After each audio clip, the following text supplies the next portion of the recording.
जय हिंद दोस्तों। बहुत सारे लोग सवाल करते हैं कि ई श्रम कार्ड तो मैंने बनवा रखा है लेकिन कोई फ़ायदा इसका नज़र नहीं आया। कोई बोलता है 2 साल पहले बनवाया, 3 साल पहले बनवाया, 4 साल पहले बनवाया, अभी तक कुछ फ़ायदा नज़र नहीं आया। देखिए, कोई भी चीज़ का तत्काल फ़ायदा नहीं नज़र आता है। आपको बता दूं कि इससे संबंधित कई वीडियो पहले भी मैं बना चुका हूं और समय समय पर मैं बहुत सारी चीज़ें बता चुका हूं।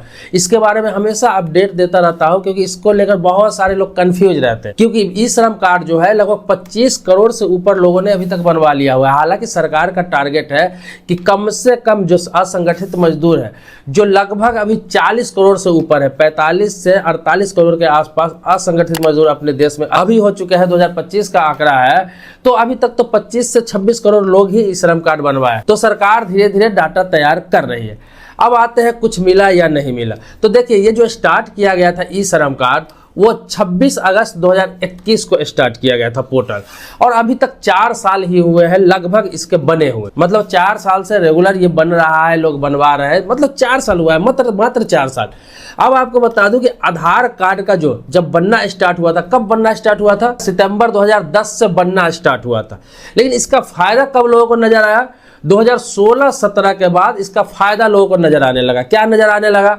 कि अब इससे बिना लिंक किए हुए कोई भी काम आपका नहीं हो रहा है। खाता खोलना है, आधार कार्ड देना है। राशन कार्ड बनवाना है, आधार कार्ड देना है। आयुष्मान भारत बनवाना है, आधार कार्ड देना है। वृद्धा पेंशन लेना है, आधार कार्ड देना है। छात्रवृत्ति लेना है, आपको आधार कार्ड देना है। स्कूल में बच्चों का एडमिशन कराना है, आधार कार्ड देना है। बच्चे का जन्म प्रमाण बनाना है, आधार कार्ड देना है। पासपोर्ट बनवाना है, आधार कार्ड देना है। वोटर आई कार्ड बनवाना। मतलब कि कुछ भी, कोई भी काम अभी बिना आधार का आपका नहीं हो पा रहा है। मतलब आधार कार्ड इतना कंपल्सरी कर दिया गया, इतना अनिवार्य कर दिया गया कि आधार कार्ड के बिना कोई काम नहीं आपका हो रहा है। भले ही इसको नेशनल आइडेंटिटी नहीं माना जाता है, लेकिन इससे लिंक करके ही सारा काम होता है ताकि किसी चीज को इंक्वायरी करने में आसानी हो। तो ये सबसे बड़ा डॉक्यूमेंट्स बन के रह गया है। अगर किसी प्रकार का कोई सरकारी लाभ लेना है तो अगर आधार कार्ड नहीं है तो कुछ आपको मिलने वाला नहीं है। तो इसी प्रकार से ई श्रम कार्ड जो बनवाया गया या फिर बन रहा, तो इसका भी तो अभी 4-4.5 साल के आसपास हुआ है। अब आपको फायदा दिखने वाला है। वो इसलिए दिखने वाला है, मैं बताने जा रहा हूं कि अभी जो मैंने पहले आपको बताया था कि एनपीआर की घोषणा हो चुकी है, नेशनल पॉपुलेशन रजिस्टर, जिसे हम जनगणना कहते हैं। ये आपको बता दो कि 1 अक्टूबर 2026 से स्टार्ट हो चुका है, जो 4 राज्यों में होगा: हिमाचल प्रदेश, जम्मू कश्मीर, लद्दाख और उत्तराखंड। इसके बाद आपको बता दूं 1 मार्च 2027 से ये पूरे देश में होगा। मतलब 2 चरण में ये पूरे देश में जनगणना होना। अब ये जातीय जनगणना होगा और जनगणना होगा, दोनों साथ में होगा। तो जनगणना 2011 के बाद अभी तक नहीं हुआ। 11-12 में जो हुआ था उसके बाद अभी तक नहीं हुआ। तो 11-12 में जनगणना हुआ, 13-14 में फाइनल रिपोर्ट आया, और आधार का रिजल्ट आपको मिलना स्टार्ट कब हुआ? 16-17 के बाद से।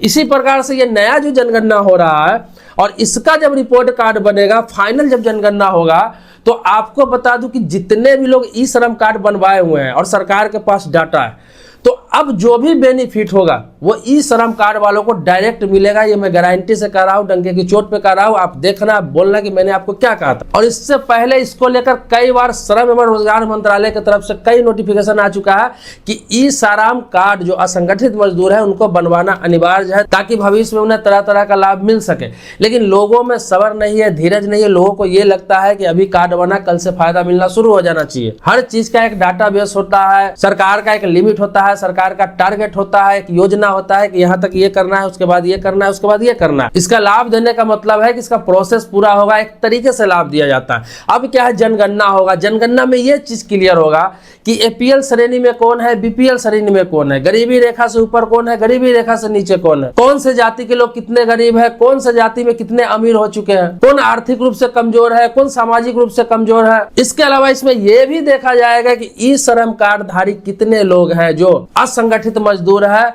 और उन्हें रोजगार के साधन नहीं है, वो संपन्न नहीं है, इसीलिए तो उन्होंने ई श्रम कार्ड बनवाया, इसीलिए तो वह संगठित मजदूर है, इसीलिए तो वह श्रमिक है। तो उनका क्या है, उनका इसी डाटा बेस पर उनको बहुत सारे फायदे मिलेंगे। जैसे बीपीएल वालों को अलग अलग तरीके से फायदा मिलता है, जैसे अंत्योदय योजना का लाभ मिलता है, उसको आयुष्मान भारत कार्ड योजना का लाभ मिलता है, सरकार द्वारा उन्हें आवास दिया जाता है, प्रधानमंत्री आवास योजना की तरह। मतलब इतनी सारी सुविधा, इसके अलावा भी बहुत सारी सुविधा दी जाती है।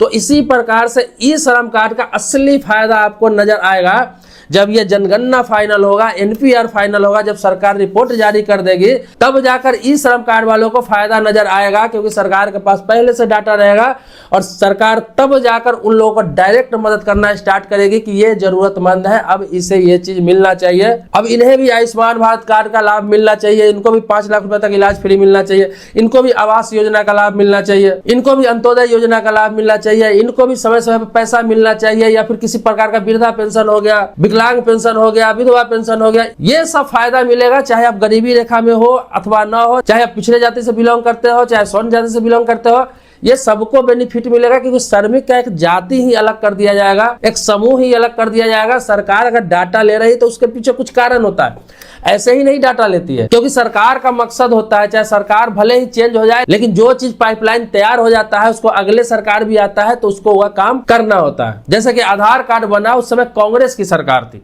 कांग्रेस की सरकार ने आधार कार्ड बनाना स्टार्ट किया और इसके फायदे गिनाए, जिसका विपक्ष ने बहुत विरोध किया। जैसे लोगों को लगा कि अगर बीजेपी की सरकार आ जाएगी तो आधार कार्ड को रद्द कर दिया जाएगा, बंद कर दिया जाएगा, इसका कोई महत्व ही नहीं है। लेकिन जैसे बीजेपी की सरकार 2014 में आई, उसके बाद क्या हुआ कि 16-17 से इसे इतना अनिवार्य बना दिया गया कि बिना आधार का कोई काम ही नहीं हो रहा है। इसी प्रकार से ई श्रम कार्ड सेम कंडीशन में बनाया जा रहा है। लोग परेशान है कि क्यों बनाया जा रहा है, इसका कोई महत्व ही नहीं है, इसका कोई काम ही नहीं है।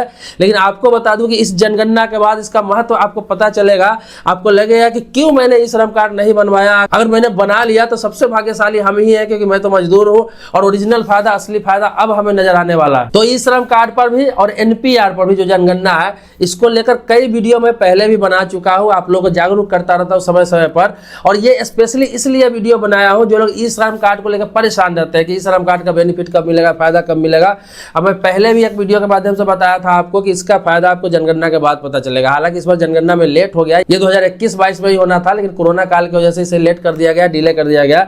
अब तो डेट सरकार की तरफ से फाइनल कर दिया गया, अब जनगणना कराइए। जब जनगणना फाइनल हो जाएगा तब आपको पता चलेगा कि क्या फायदा आपको मिलने वाला है, क्या नहीं मिलने वाला है। और दूसरी बात, जनगणना के बारे में जानना चाहते हैं कि जनगणना क्या होता है, कैसे कराना है, हम बाहर रहते हैं तो घर पे जाके कैसे कराएंगे, जाना पड़ेगा या नहीं जाना पड़ेगा, मेरा 2 जगह घर है, मेरा गांव में भी घर है, बाहर में भी घर है, मैं दोनों जगह रहता हूं, तो मेरा जनगणना कहाँ होगा, कैसे होगा। और भी बहुत सारे मन में सवाल हो गए कि जनगणना में क्या क्या सवाल पूछा जाएगा, क्या क्या डॉक्यूमेंट्स लगेगा। बहुत सारे लोग, मैंने सारे सवालों का जवाब को क्लियर करके एक वीडियो पहले ही बना दिया है और उस वीडियो का लिंक इस वीडियो के डिस्क्रिप्शन में डाल दूंगा।